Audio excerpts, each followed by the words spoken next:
Welcome back everybody, and welcome to another beautiful British summer's day. And this weather is making us all the more desperate to get on with building our house. I can just see myself now digging out some foundations for it. However, the GCP is still not letting us do anything with the dirt, so we can't get on with the house build just yet. But in a way, it's a blessing in disguise. Because even though the workshop looks finished, we've still got quite a lot of jobs to do in here, and we don't want to start on a big new project until we get everything ticked off the list in here. And the first one on the list is that this is not exactly how a 4-poster ramp should be secured. I need 2 of these, 1 of them, and 1 of them. I'm not chucking this. I don't want to scratch the floor. Right, lift. Whoa. And she said we never use the pallet stacker and the forklift. Because if I was in charge, this is not how we would be doing this. Right, down slowly. Oh, slowly! I did go slowly. My slowly and your slowly is a bit different. Now, this isn't how to install a lift because, like usual, we don't know. We're not professionals. We're just giving it a go. But in my head, there's an easy way to do this, and this is what I've Googled. You just drill the holes where the corners are, you shim it up to get it all level, and then you bolt it down. But to me, that's putting pinpoint loads on the concrete again. So I like the way we did this, to be honest, where we put the old cementitious grout underneath because then you're spreading the load. So that is what we're going to do on this. But what it does mean is that we need to draw the marks around the posts so we know where it's going to go, because we need to move the ramp. Okay. You ready? Lift. Whoa. Holy dooly. We're up. That looks a bit crazy just floating in the air, doesn't it? So, I mean, we don't need a car ramp. We could just get the pallet stack on one side, the forklift over either side of a car, just lift it up like that. Oh my God. It is Deb's oven movers to the rescue again. I can't believe how much we've used these. If anyone's interested, they're called Rom Lap. They are beasts. And I think this is a prime opportunity, talking about my mum, because Deb is my mum, by the way, because I'm sick of the comments going, oh, your mum is so great, we want Deb back, blah, blah, blah. Well, I'm going to chuck some shade on her now, because there's a lot you don't know about my mum. And I got a lot of grief a couple of weeks ago when I did the old walk like an Egyptian. Walk like a Scouser. Now, I wasn't saying Scousers were robbers. I was saying that they like fancy dress. You took it the wrong way, but I got a lot of hate from it. So I'll show you one thing. My mum sent me this message. Somebody in the comments said, someone just lost a subscriber. And I replied, I bet it'll be more than one from what I did. And it is what it is. People get offended. That's the way it is, isn't it? So my mum's reply was, the thing is, the Scousers find it funny. Some people just wait all their lives to be offended. Not too bad. Pretty civilised. So I said, but what about the poor Skegnessians? Because I threw shade at them, didn't I? Walk like a Skegnessian. Where's the benefits centre? No! She replied, yeah, but they can't say anything because they can't read or write.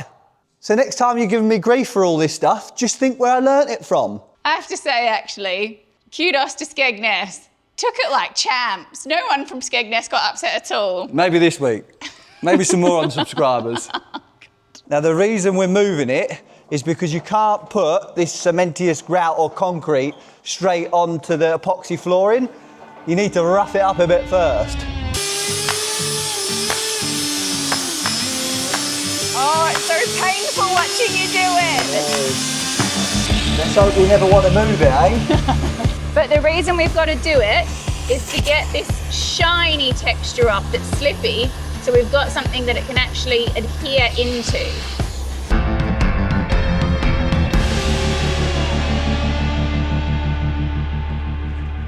I decided to go back to concrete because I think it'd be a better finish. And I think I was just missing all this concrete grinding. We haven't done it for a while, have we? I think we've done enough of it for a lifetime. Oh, push it, Jess, push it. I am pushing. I've got the heavy end. Well, you was a gun girl. I am gun girl. Ready? Yep. This lift actually comes with mobile wheels, but I binned them because I never thought I'd use them. What they do is the wheels sit in at the bottom, and then as you let the lift down, it goes onto the wheels. So you could just put this anywhere in the workshop. So all this fiddle-faddling we've done trying to get this in the right spot, it came with something where we could have just moved it around. Well, I think technically, yeah, but like I say, there's no way I'd ever do that. Would you? They do a double one as well. What, 2 cars? 2 cars. And that's meant to be mobile as well. But I love the lifts. I've got the 2-poster lift, the 4-poster lift, and the tyre changer, all this brand. Automotech Services, I think they're called. Cheap and cheerful, but they do the job anyway. Can we maybe not leave the ramp just hanging in the air while you're chatting away? Right, what end do you want to put down first? Well... It's got to come my way. Yeah, like you go back ever so slightly. Yeah. Look at that. Who needs wheels when you've got forklifts and pallet stackers? Whoa. Go on, down you go. We're down.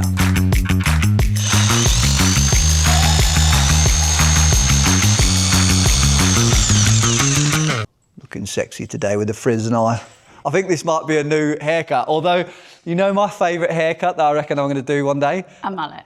No. No? A skullet. That's a hard Anyone watching with a skullet, sort it out and shave the rest off. But she wants to steal my 3D printing thunder. I do, because if you have ever fitted some ground anchor bolts or roll plugs or roll bolts in the wall, you know it's really important that you get all of the material out of the hole. Now on the wall, that's not so bad because you can just go in and out a few times with your drill and gravity helps you get it out with your hoover. However, when you are going in the ground, obviously everything that you're drilling drops down to the bottom. Yeah, and the worst is if you knock these in and there's about that much of dust in the bottom, it'll only go in so far and then you can't get them out because obviously the way they're designed, so you're a bit scuppered really. So when you're using your normal hoover, you're literally trying to get it to defy gravity. So John has printed this on the 3D printer boy. It's actually for the Bosch blower, yes, which it's got the little nibs in and everything, so it slots goes on there like that. But it just so happens that it fits perfectly on the end of the Festool hose. So that makes my job a lot easier getting it out. And he doesn't get so grumpy if they get stuck. So hoover it, blow it, job's a good one. So this here is a perfect example. Zoom in. They can see it. Look, can you see? We've drilled it out. They can see the dust. Just hoover the dust. I've already hoovered it with the normal hoover, but wait for this to come to the rescue. Oh, look at that. Beautiful. Then blow it.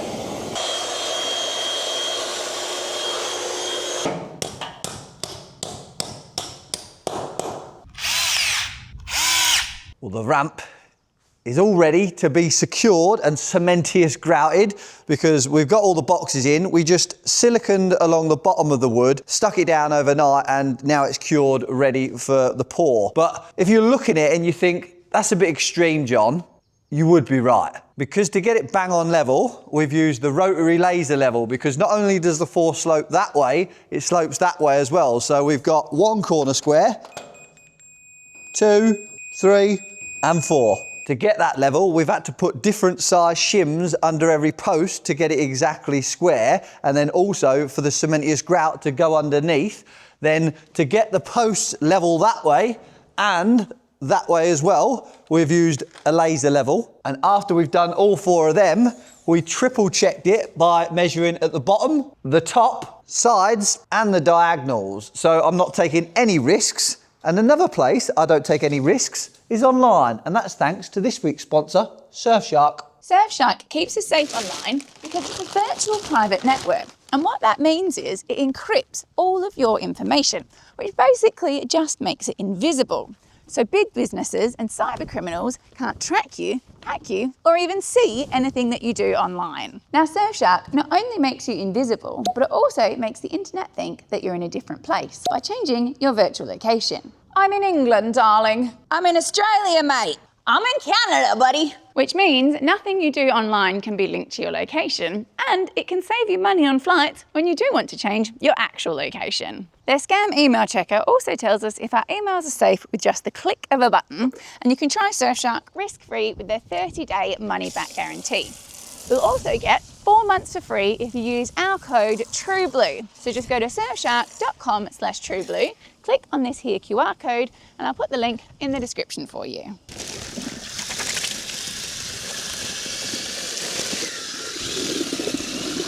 We're going for a bit of a different technique to last time. We're using the jug because we made a bit of a mess. I think we're going to make an even more mess here though. When we were levelling it up, we used the bolts to get them all square. We tried shimming it at the beginning and it was just taking too long. So if you're ever doing a ramp like this, I highly recommend to, like I say, space the bottom and then adjust it all up with the bolts. I think that technique's looking a little more successful. Can we see? A bit better.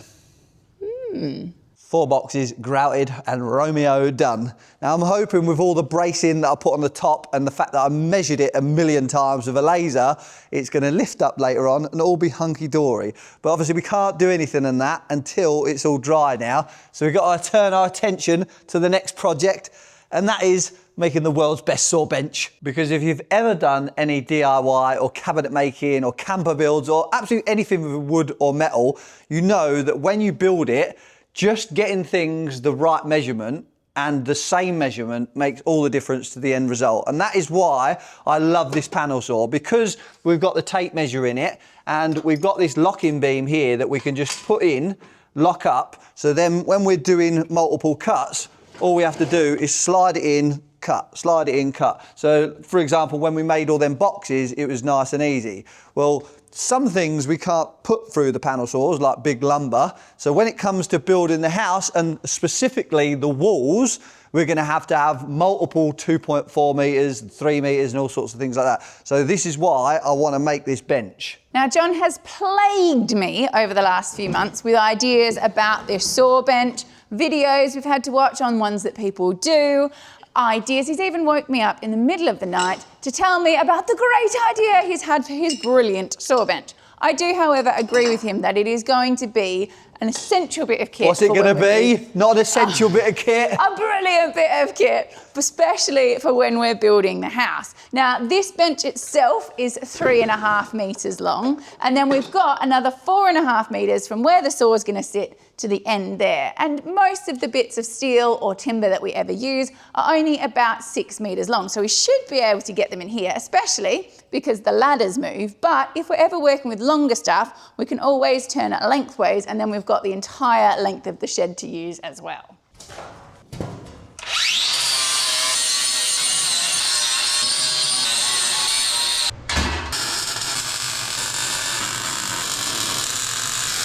First step to table build is we need a leg, because when you put a big bit of material in, obviously you've got no support in the end, and what we normally do is we put them in, adjust it up, and that's how you support it. But it's a bit of a faff, and I thought it'd be a cooler idea to basically weld a bit of box underneath, put a bit of box inside,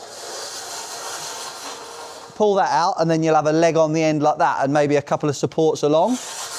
But if you ever want to do something like this, you need 2 different types of box section, because that's normal box section and then that is ERW, or the other way around. I can't remember which way it is, but basically what it means is you see on that box section the edges are perfectly square, whereas on that one you see how they're rounded. And the way they make that apparently is they make like a square die. This starts life as a bit of round tube, and then what they do is they push it through the die, and that's how it squares, and that's why you've got the rounded edges. But what it means is because they're not square, it fits perfectly in there and slides, because if you just got a bit of box section, it wouldn't fit. It's all well and good though, having this box section slide inside that, but I need to be able to lock it off, because if I was to knock it when putting the wood on or something like that, it wouldn't be very good. So I need to drill a hole in this box section, put a nut on like that, weld round it, so then when I put the bolt in, I can tighten it up and it will lock this bar in. But the only problem is if I weld round this, because this box section is only 2 mil thick, after I've screwed it in every now and again, it will start to pull the box section out slightly. So what you do is you get a thicker bit of flat bar, drill a hole in that, weld the nut to that, and then weld that plate to the box section. So you then get in a bigger surface area to grip on. Then when you put the bolt in, you can then slide your leg out for as long as you want, and then you just lock that off on there as tight as you can, and that's going nowhere. But if you've been here before, you know the drill, you know exactly where this is going. to the TBT paint shop. Although, John missed a spot, we've just noticed. She's always blaming me, look. You can hardly notice it though, but this whole side isn't painted, so we'll have to touch that up. I bet you're surprised we haven't gone for the red lead, haven't you? And to be honest, I'm a bit gutted we haven't, because it dries so quick, whereas this is still a little bit tacky. But we need a top. Never fear, the Leadfoot is here.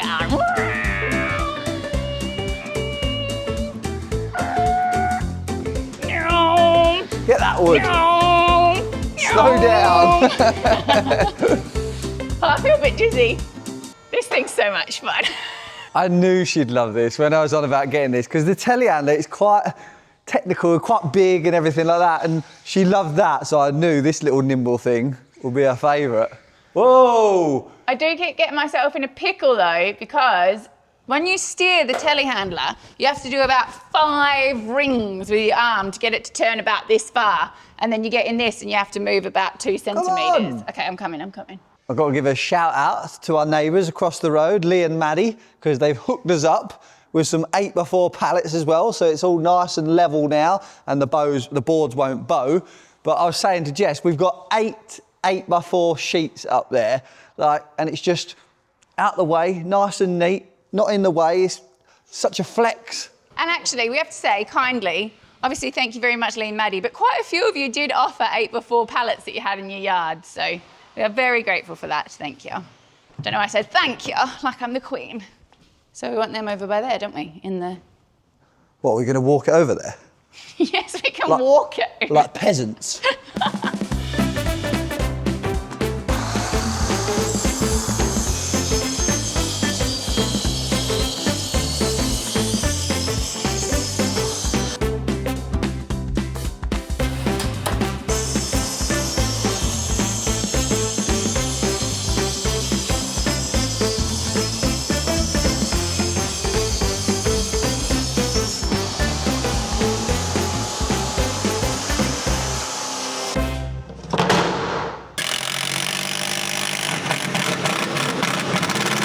Now, because I want a wood and metal saw out of this bench, it's a bit trickier because the saw heights aren't exactly the same. So all I've had to do is put a bit of 18mm board underneath this one and then shim them up so they're exactly perfect. So if I put the spirit level on now, it's nice and straight all the way along, but I've also made sure that the backstop is nice and square all the way along as well, because if I was to feed a bit of wood through or metal, I don't want to hit that. And also, when I'm cutting, I want to make sure it's square. But the only thing is, say I'm cutting a bit of wood or metal this long, if I put it in there, there's no support on the end. So, with these worktops on now, it means whatever saw I use, the material will be supported pretty much all the way along and stop it from dropping. So that fixed one of my issues, but I've got another thing I want to sort as well, because when it comes to doing things like the steel rack and cabinets and things, you always want to do multiple cuts. So we cut 40 bits of that steel at the same length. And if you get them wrong, then when you're putting it together, it never goes right. So what I want to do is be able to have a stopper here so I can slide the material up, cut it, and then just keep going every time, so I know they're exactly perfect, and also it'll save me a lot of time. But fortunately, I've got just the thing in my steel storage rack. It's not steel like, but still. But my question is for you, Jessica. Can you remember what this bit of material is off? Which one? This one.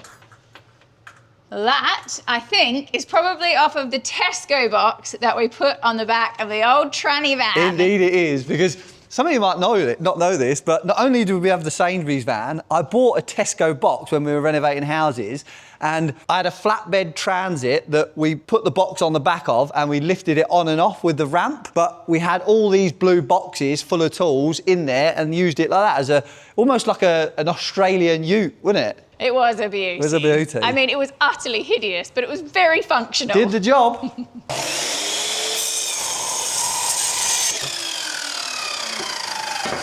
This is a beast, this saw.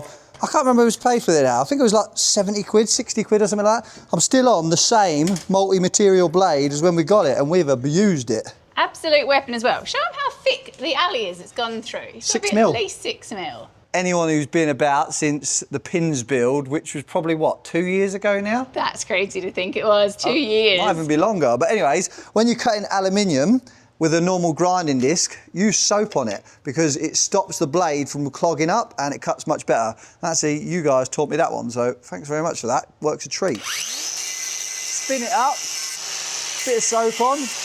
Not only do you smell a bit fresher, but it cuts nice too.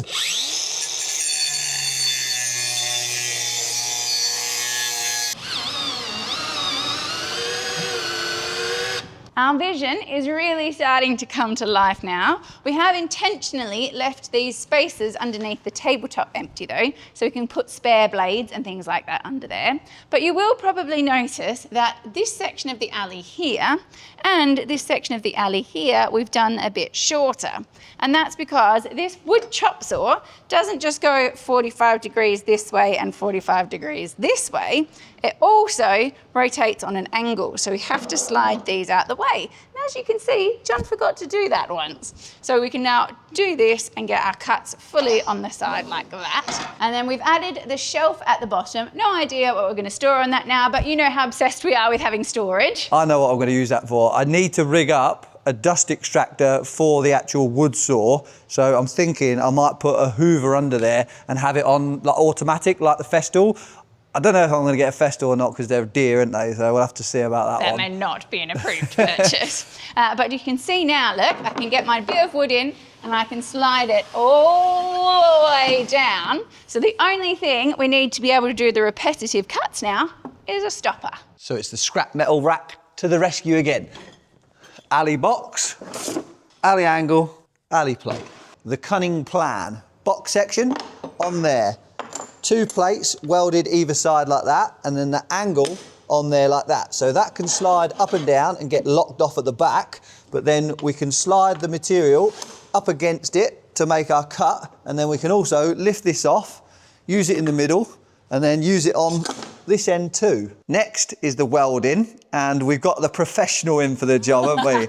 Because she's getting pretty good on the old MIG welder, so it's about time she learnt the TIG welder. Not that I've learnt it myself, so we're just winging John, it here. you welded an entire roof together. I think that we're... That doesn't mean it's any good. But all I have ever done before today with the TIG is just run a pool and dip a little filament in it. I've never tried to join 2 pieces together. Yeah, she's only practiced, so this will be her first proper job.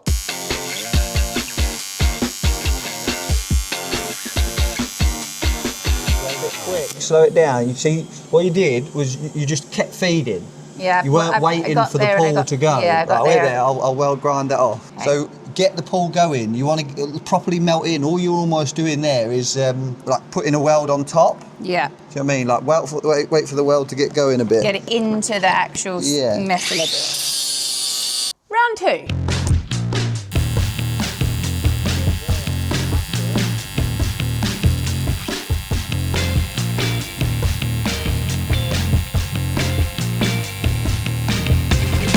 Much better. Look at that. That was much better, that. Thanks, Luke. I have got my end stops welded on the box, so now I need the clamp over the back. But these welds need to be super strong, so that's why I practice with the end stops. But I thought I might try and explain, in my simple terms anyway, the difference between TIG welding and MIG welding, because it wasn't something I knew until we started. Now, the reason that your MIG welding is so much easier is, can you see at the end here, there's this little steel rod coming out the end. And essentially, the way that your MIG works is it melts a little bit of either side of your metal and it feeds this wire into it for you to create a nice strong joint. So all you really have to do is get it in the right spot and go zzzz, or maybe do a bit of a stitched seam. However, with your TIG, what this does is it actually melts the 2 bits together, but it's not feeding anything in for you. So you have to get it at exactly the right spot, make your pool, and then dip your filament into the pool to fill the gap.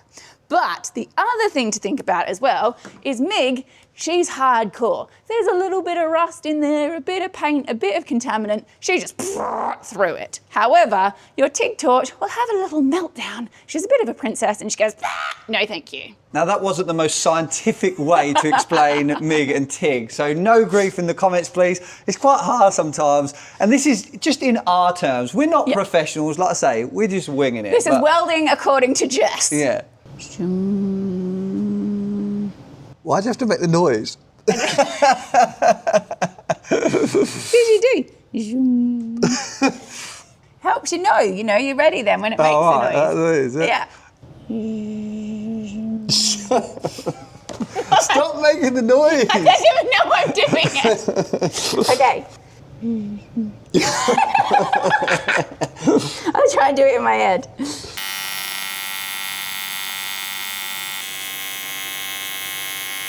That was a good recovery there because it went a bit Pete-tong, didn't it? Went a bit Pete. Look at the end though. The end is so good. Yeah.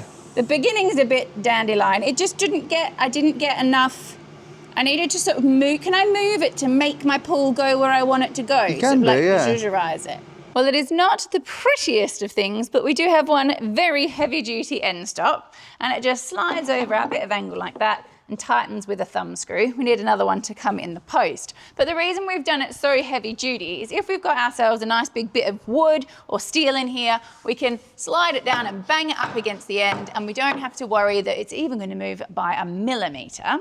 And then on the bottom of it, we have just put a bit of Fablon or nylon so that it doesn't scratch up the wood too much. We've also done these wood tops so that we can easily just unscrew them at any time and replace them if they get damaged. But the way that it works is if we're doing a chop from the wood saw, we can do repetitive cuts up to 1.2 from this end, or up to 2.2 from this end. Obviously, if it does fall that the measurement we want that is in the middle of this saw, for example, we'll just have to put a clamp on it, but you can't have everything, can you? But one thing we do still need is a way to do longer repetitive cuts. Okay, let's go.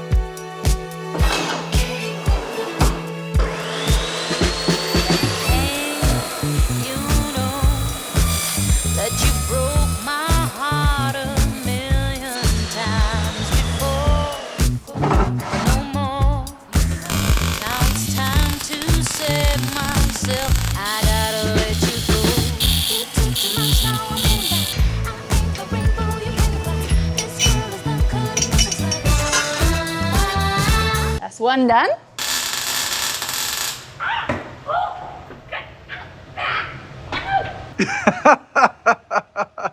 She's got her first weld in her sock. Public service announcement. It is not good when you have molten metal in your foot.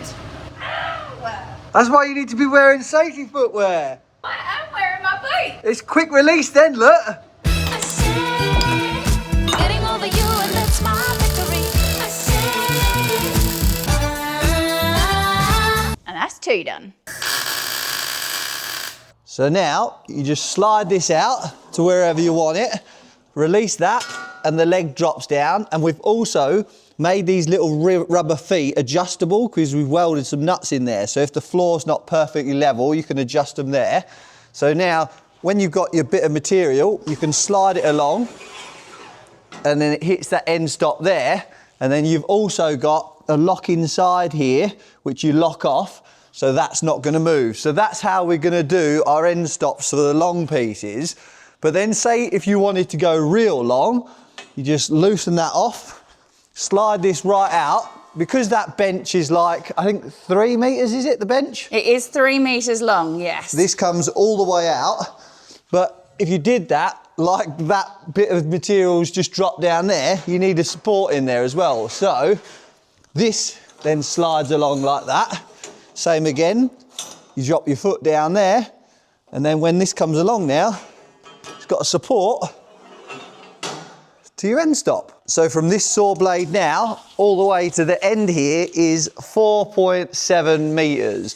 But if we wanted to cut, say, 5 metres or 5.5 metres from a 6 metre length, then what we'd have to do is we'd have to spin the bench out into the middle, then we'd use the peasant's way and we'd use these 2 roller stands there and then just cut it from that side. So whichever way, we've sort of like future-proofed ourselves for every which way we can cut bits. Does that make sense?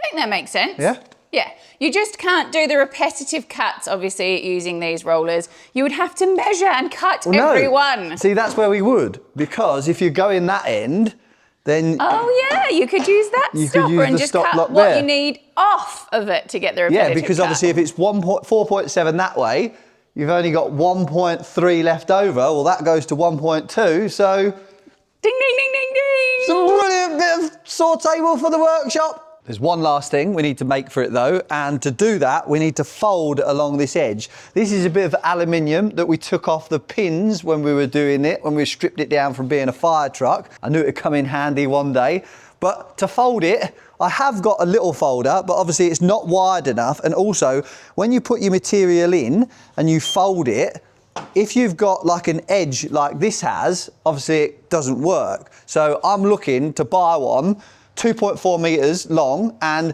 I think they call it a pan break folder, because what they have is they have like little fingers that go in all the way along, so then you can remove them. So when you've got edges like this, you can do a nice fold, and then you can make boxes and all kinds of things. Jess is looking to be quite bored, but...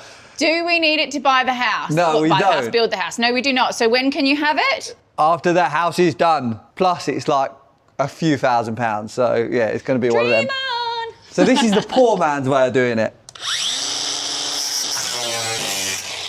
You just run a little score mark in your material just so it folds in that place, and then you put a bit of box or angle underneath and on top, clamp it together, then you give it a little tweak.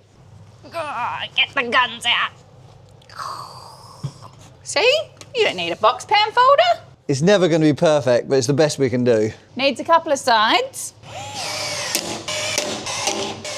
And we have a tray which fits snugly just in here, like that. Job done. So what this does is basically collect all the metal filings that get thrown out the back, because as much as I love this saw, it is a messy little thing, is what you expect cutting steel. So we've tested it every which way and it fits absolutely perfect. So the reason I want that so much for the metal saw rather than the wood saw is because when the dog's here, Brian, I don't want him walking in the metal filings, and my little niece is a nightmare for coming in the shed without shoes on as well. Whereas with the wood saw, obviously it's only sawdust, so it doesn't matter, but this has got a proper dust extraction system on it. Although I will be doing a 2.0 version. I've got some 3D printing at the minute, so I'll show you that next week. But overall, I am buzzing with it. And you, Jessica? I honestly think that this is genuinely one of the best things we have ever made. I think it is going to make the world of difference, not only to building the house, but for every project that we do, really. Definitely. And I want to rig up the electrical system out the back as well, but again, I'll show you that next week. He's got some faffing and fiddling to do. Last question before we go though, and that is, you professional welders out there, when you're welding, do you go when you practice, or is that just a Jess thing? Tell us, I think it's what the pros do. Anyway, thanks ever so much for coming with us this week. We look forward to seeing you next Saturday, and don't forget about that Surfshark link in the description.